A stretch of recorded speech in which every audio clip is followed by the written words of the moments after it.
is Grayson Folker, and today my forward speech is going to be about brain damage. Unlike a broken ankle or other injuries you can feel with your hands or see on an x-ray, a concussion is a disruption in how the brain works. This is a quote from USA Football, the national governing body for amateur football, about concussions. Concussions are the most dangerous injury because they're undetectable, and if you don't notice them right away, it'll only get a lot worse. Throughout my life, I played a lot of sports, and I've definitely seen a bunch of my teammates get concussions, and they don't even notice them until they go to the doctor for like something else or like a checkup, and the doctor realizes it. I know for a fact that during my days playing football, whenever I would hit my head or anything, I just thought it was part of the game, so I kept on playing. But then I found out later that it was all concussions. So that makes them very dangerous and undetectable. And that leads me to my first point about how they're undetectable and how head health is important because concussions are hard to detect. The tests people give to find out whether they have a concussion are not reliable at all. During one of my baseball games, I got hit in the face with a ball, and my coach started giving me tests for a concussion, like the test where you have to follow a finger, and that is just not reliable at all. I finished the game, and then like a week later, I went without hitting my head once, and I went to the doctors, and she could tell I had a concussion right away. One quote from Harry Carson in 1990 is when he talked about how he has neurological damage now, and it's like 2 years after he retired. The quote is, "I'm fortunate to have found out early in 1990, just 2 years after I retired, that I have neurological damage." He's a Hall of Fame linebacker, and he didn't find out until 2 years later that he had a concussion. There's also this very common test called the BESS test that only works 30% of the time, and that's a stat from Global in 2016. A lot of people are taught to just play through pain, and that includes the head injuries. I know that all my coaches would make fun of me or make sure everyone knew that I was coming out of the game because I hit my head in a bad way, so that made me not want to do it ever, which is very unsafe and could lead to a lot of problems in the future for a lot of players. A quote from Eric Dickerson, a Hall of Fame running back, is when he said, "You're supposed to be tough, you're supposed to play through pain." And that's a mentality that a lot of people have, and it's not very safe.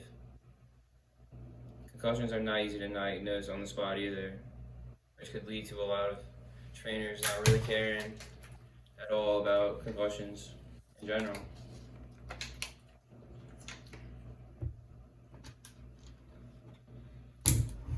Because concussions are hard to detect, many people have them and not even know about it, which makes them also more dangerous.